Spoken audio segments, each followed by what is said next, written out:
महाभारत के वो 5 शाप जिनका परिणाम आज भी भुगत रहे हैं लोग। दर्शकों, यूं तो आपने महाभारत से जुड़ी कई कथाएं सुनी होंगी, परंतु महाभारत से जुड़ी कई ऐसी कथाएं हैं जिससे आज भी हिंदू जनमानस अनजान है। इस वीडियो में हम आपको महाभारत काल में दिए गए कुछ ऐसे श्राप के बारे में बताने जा रहे हैं जिसके बारे में ये माना जाता है कि उन श्रापों को आज भी जनमानस भुगत रहे हैं। पहला, युधिष्ठिर द्वारा स्त्री जाति को दिया गया श्राप। महाभारत में दिए गए श्रापों में युधिष्ठिर का स्त्री जाति को दिया गया श्राप सर्वविदित है। महाभारत में वर्णित कथा के अनुसार जब कुरुक्षेत्र में युद्ध के दौरान अर्जुन ने महारथी कर्ण का वध कर दिया, तब पांडवों की माता कुंती उसके शव के पास बैठकर विलाप करने लगी। यह देखकर पांडवों को बड़ा ही आश्चर्य हुआ कि आखिर ऐसी क्या बात है कि हमारी माता हमारे शत्रु के शव पर अपना आंसू बहा रही है।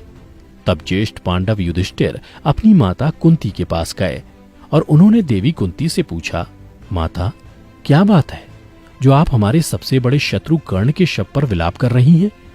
तब देवी कुंती ने बताया कि पुत्रों, जिसे तुम अपना सबसे बड़ा शत्रु समझते रहे, वास्तव में वो तुम सभी का बड़ा भाई था।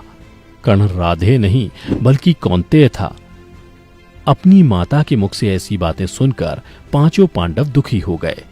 फिर कुछ क्षण रुककर युधिष्ठिर अपनी माता कुंती से बोले, हे माते, ये बात तो आप सदा से जानती रही होंगी कि अंगराज कर्ण मेरे बड़े भाई थे। तब आपने हम लोगों को ये बात बताई क्यों नहीं? इतने दिनों तक ये बात आपने छुपाकर क्यों रखी? आपके एक मौन ने हम सभी को अपने ही भाई का हत्यारा बना दिया। इसलिए मैं आज इस धर्म क्षेत्र कुरुक्षेत्र से सभी दिशाओं, आकाश और धरती को साक्षी मानकर सभी स्त्री जाति को ये श्राप देता हूं कि आज के बाद कोई भी स्त्री अपने अंदर कोई भी रहस्य नहीं छुपा पाएगी। दूसरा, श्रृंगी ऋषि का परीक्षित को श्राप।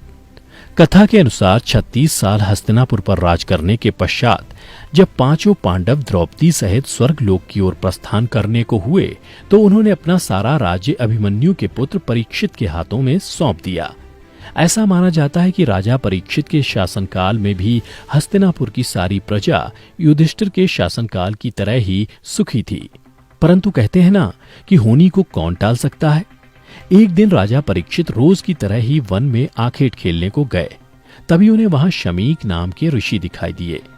वे अपनी तपस्या में लीन थे तथा उन्होंने मौन व्रत धारण कर रखा था, परंतु ये बात राजा परीक्षित को मालूम नहीं थी। इसलिए राजा परीक्षित ने कई बार ऋषि शमीक को आवाज लगाई, लेकिन उन्होंने अपना मौन धारण रखा। यह देखकर राजा परीक्षित को क्रोध आ गया और उन्होंने क्रोध में आकर ऋषि के गले में एक मरा हुआ सांप डाल दिया।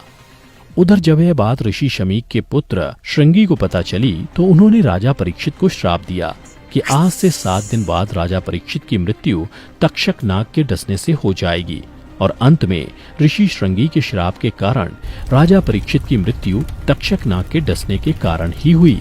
और ऐसा माना जाता है कि उसी के बाद कलयुग की शुरुआत हुई, क्योंकि राजा परीक्षित के जीवित रहते कलयुग में इतना साहस नहीं था कि वह इंसानों पर हावी हो सके।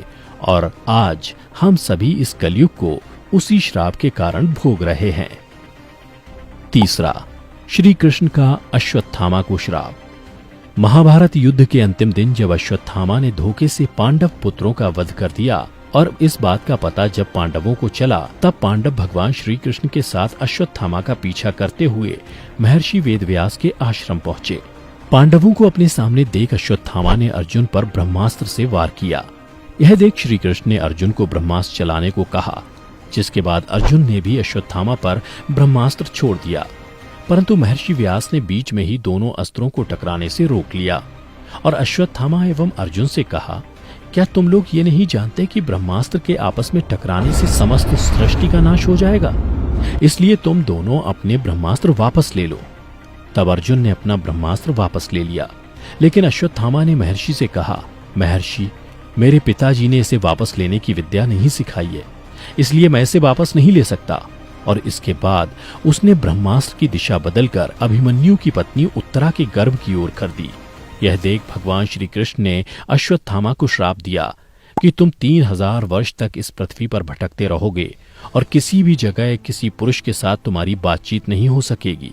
तुम्हारे शरीर से पीप और लहू की गंध निकलेगी, इसलिए तुम मनुष्यों के बीच नहीं रह सकोगे, दुर्गम वन में ही पड़े रहोगे। और इसी कारण आज भी ये माना जाता है कि अश्वत्थामा अभी भी जीवित है। चौथा, मांडव्य ऋषि का यमराज को श्राप। महाभारत में मांडव्य ऋषि का वर्णन आता है। एक बार राजा ने भूलवश न्याय में चूक कर दी और अपने सैनिकों को ऋषि मांडव्य को शूली में चढ़ाने का आदेश दे दिया। परंतु जब बहुत लंबे समय तक भी शूली में लटकाने पर ऋषि के प्राण नहीं गए तो राजा को अपनी भूल का एहसास हुआ तथा उन्होंने ऋषि मांडव्य को शूली से उतरवाया और अपनी गलती के लिए क्षमा मांगी। इसके बाद ऋषि मांडव्य यमराज से मिलने गए तथा उनसे पूछा कि किस कारण मुझे झूठे आरोप में सजा मिली। तब यमराज ऋषि से बोले, जब आप 12 वर्ष के थे तो आपने एक छोटे से कीड़े की पूंछ में सींग चुभाई थी, जिस कारण आपको ये सजा भुगतनी पड़ी। यह सुन ऋषि को क्रोध आ गया और उन्होंने यमराज से कहा, किसी को भी 12 वर्ष की उम्र में इस बात का ज्ञान नहीं रहता कि धर्म और अधर्म क्या है। क्योंकि तुमने एक छोटे अपराध के लिए मुझे बहुत बड़ा दंड दिया है, अतः मैं तुम्हें श्राप देता हूं कि तुम शूद्र योनि में दासी के पुत्र के रूप में जन्म लोगे। मांडव्य ऋषि के इस श्राप के कारण यमराज को विदुर के रूप में जन्म लेना पड़ा। पांचवां, अप्सरा उर्वशी का अर्जुन को श्राप। ये कथा उस समय की है जब 13 साल के वनवास के दौरान एक बार अर्जुन दिव्यास्त्र की खोज में स्वर्ग लोक गया। वहां उर्वशी नाम की एक अप्सरा उनके रूप एवं सौंदर्य को देखकर उन पर मोहित हो गई। एक दिन उर्वशी ने अर्जुन को विवाह करने के लिए कहा। तब अर्जुन ने उससे कहा कि मैं आपको माता के समान मानता हूं, इसलिए मैं आपसे विवाह नहीं कर सकता। इस बात पर उर्वशी क्रोधित हो गई तथा उसने अर्जुन से कहा, तुम एक नपुंसक की तरह बात कर रहे हो, इसलिए मैं तुम्हें श्राप देती हूं कि तुम आजीवन नपुंसक हो जाओ तथा स्त्रियों के बीच तुम्हें नर्तक बनकर रहना पड़े।